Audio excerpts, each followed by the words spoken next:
Kano State Governor Alhaji Abba Kabir Yusuf has challenged the Economic and Financial Crimes Commission (EFCC) to hasten the release of the forensic reports on alleged dollars video clip involving the All Progressives Congress (APC) national chairman and a former governor of Kano State, Dr. Umar Abdullahi Ganduje. So Ganduje cannot be called a former governor. Really? How time flies.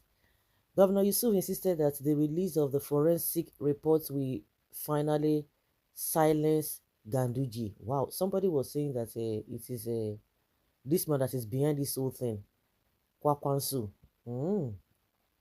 So is it to silence Ganduje or for justice to be served? Because we hear every day, oh, Nigerians are doing this or giving Nigeria a bad name outside, this and that. And I look at all these politicians, when you hear of billions of naira being stolen, is it from the people at the lower kidda? It is them. They are not even ashamed. The same way they cannot even call themselves to say, oh, how do we move this country forward? There are some things we need to do. I always say it and I believe in it that if Nigeria wants to be good today, it is possible. There is no cast in concrete. All these statements made by Adeboye saying that some countries their exchange rate was 10,000 to pound, this and that. Does it mean this? All those excuses are not supposed to be given. We're not supposed to be making references to all of those kind of a thing. No, no, no, no, no, no. Anybody that does something wrong, the person should be called out. You should not be saying because this one is this, because in fact it's just really, really annoying. Well, it's not only to silence, according to the governor of Kano State now, that just to finally silence Ganduje. Will he not be will he not be made to pay for his atrocities if he found guilty at the end of the day? Big men, they always get away with all these crimes and allegations, all sorts of. This is also as Yusuf stated that Ganduje's 8-year tenure represented failure and maladministration.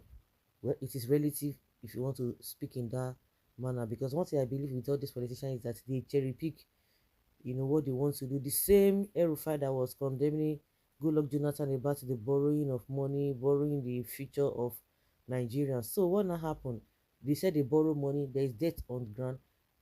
They always want to go and be borrowing money. What are the payments plan of the bond when you are borrowing? No, they don't have it. Just borrow it and maybe they will use 20% out of the money. Then the rest money will be history.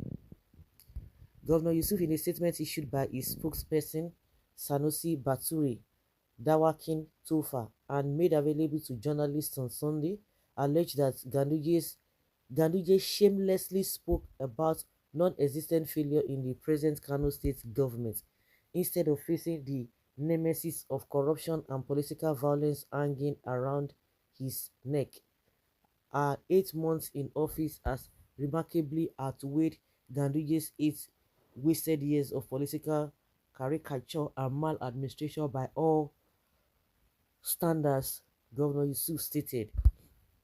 He advised Ganduje to rather buckle up in defense of his already battered image at the courts instead of further exposing his impunity on the media space.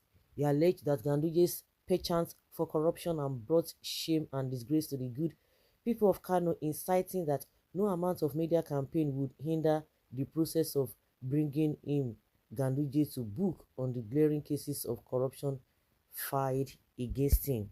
The statement further regretted that Ganduje could yet shamelessly muster the courage to defend himself in the media, despite the embarrassing video clip where he was caught red-handed stocking his large agbada pocket with dollars. We wish to reaffirm the present administration's resolve and readiness to make anyone found guilty of corruption to face the full wrath of the law for their intentional wrongdoings, the statement added. The Kano State government emphasized that it would leave no stone unturned to pursue the dollar video scandal to a logical conclusion. It requested the release of the forensic investigation conducted by the Efcc on the Gandollar saga ló in 2018 for public consumption. Okoko. They are ready to make sure that Ganduje pay for this. When I just flashback and try to ponder on what Buhari said as at that time. That Buhari. So no, please, as many who are listening, are these ones called elders? You want to tell me they are not aware? Even all this, and I remember these people did not say anything that time.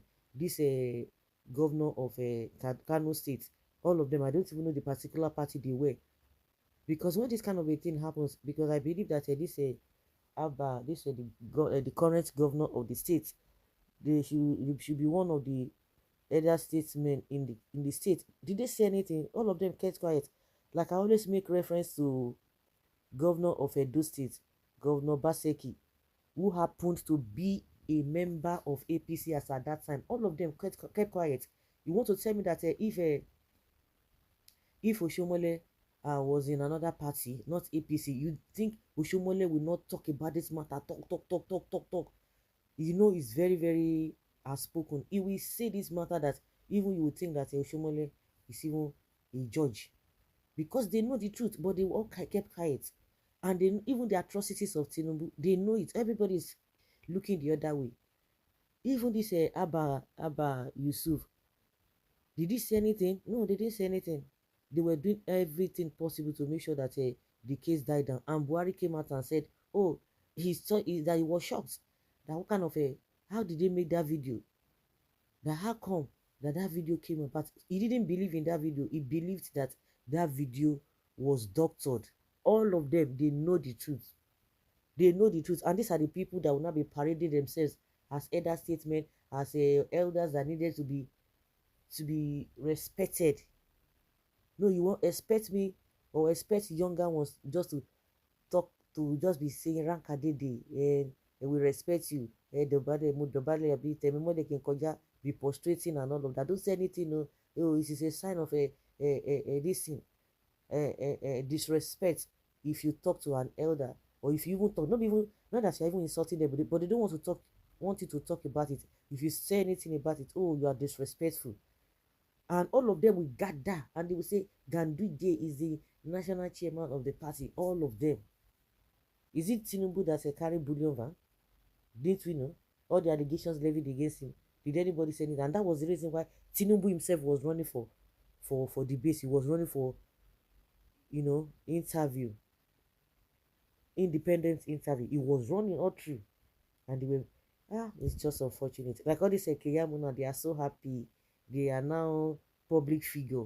We know what he stood for then.